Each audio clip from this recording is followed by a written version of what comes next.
Hello everyone, welcome back to my channel. आज हम पढ़ने वाले हैं meaning of research. Video start करने से पहले मैं आपको बता देना चाहती हूँ कि मैंने एक पहले वीडियो बनाई थी जिसमें मैंने रिसर्च मेथोलॉजी के ऐसे 10 टॉपिक्स बताए हैं जिनको पढ़ के आप 90% मार्क्स स्कोर कर सकते हैं ईजीली। अगर आपने कुछ भी पढ़ाई स्टार्ट नहीं करी है तो प्लीज़ एक बार उस वीडियो को जाकर देखें और अच्छे मार्क्स स्कोर करें। Let's start with the video. अगर आपको मेरी वीडियोस पसंद है तो प्लीज़ लाइक, शेयर और सब्सक्राइब करना ना भूलें। So let's start. Meaning of research. Research का मतलब क्या होता है? अगर हम रिसर्च वर्ड को ध्यान से देखें तो इससे हमारे 2 वर्ड्स निकलते हैं, री एंड सर्च। तो हम सिंपल वर्ड्स में बोल सकते हैं कि रिसर्च मीन्स सर्च अगेन। किसी चीज़ को दोबारा सर्च करना is research.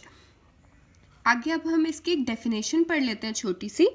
Research is a systematic and scientific search.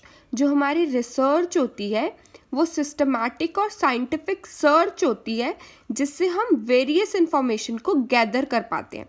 हम वेरियस इंफॉर्मेशन को इकट्ठा करते हैं about a specific topic.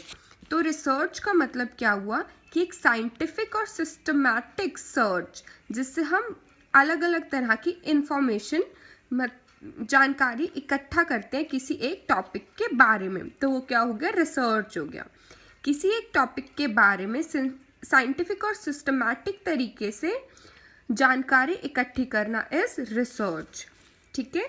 It is a systemize effort to gain knowledge.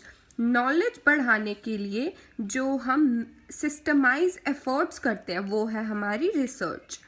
ये हमारा पूरा ओवरऑल एक रिसर्च का मीनिंग कवर हो गया। अगर आप रिसर्च के मीनिंग में ऐसे पॉइंट वाइज इतना लिख देते हैं तो आप अच्छे मार्क्स स्कोर कर सकते हैं। आगे बढ़ते हैं। Nature and characteristics of research. Research के कैरेक्टरिस्टिक्स, नेचर्स या फीचर्स कुछ भी आ जाए तो आपने यही पॉइंट्स लिखने हैं। Research is highly purposive. मतलब रिसर्च हाईली पर्पसिव होता है। रिसर्च बिना पर्पस के हम नहीं कर सकते। रिसर्च करने का हमारे पास पहले से कोई पर्पस होना चाहिए। हमें पता होना चाहिए कि हम रिसर्च क्यों कर रहे हैं। सेकेंड है रिसर्च इज सिस्टमैटिक प्रोसेस। जो रिसर्च है वो सिस्टमैटिक प्रोसेस है। हमारे पास पूरा एक प्लान होना चाहिए कि पहले हम ये करेंगे, फिर सेकेंड स्टेप, फिर थर्ड स्टेप। ऐसे नहीं कि कभी भी कुछ भी कर लिया। It should be systematic. Third is research require patience and courage. Research करने में बहुत टाइम लगता है। साइंटिस्ट को 10-10 साल लग जाते हैं रिसर्च करने की में। इसीलिए रिसर्च की रिक्वायरमेंट होती है कि आपके पास पेशेंस और करेज, हिम्मत होनी चाहिए रिसर्च करने की, साहस होना चाहिए। और पेशेंस मतलब सहनशीलता होनी चाहिए रिसर्च करने के लिए।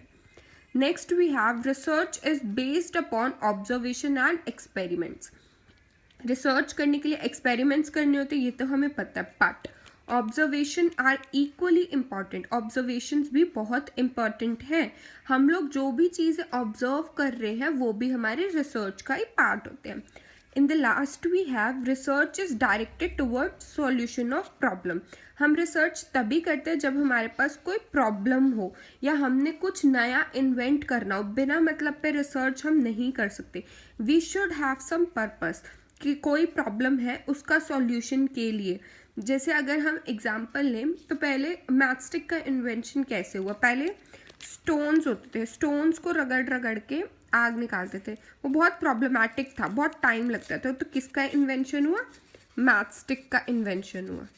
तो ये भी एक रिसर्च थी। पहले रिसर्च हुई फिर इन्वेंशन हुआ। ठीक है। So we are done with our video. अगर आपको वीडियो अच्छी लगी हो तो लाइक, शेयर और सब्सक्राइब करना ना भूलें। Thank you.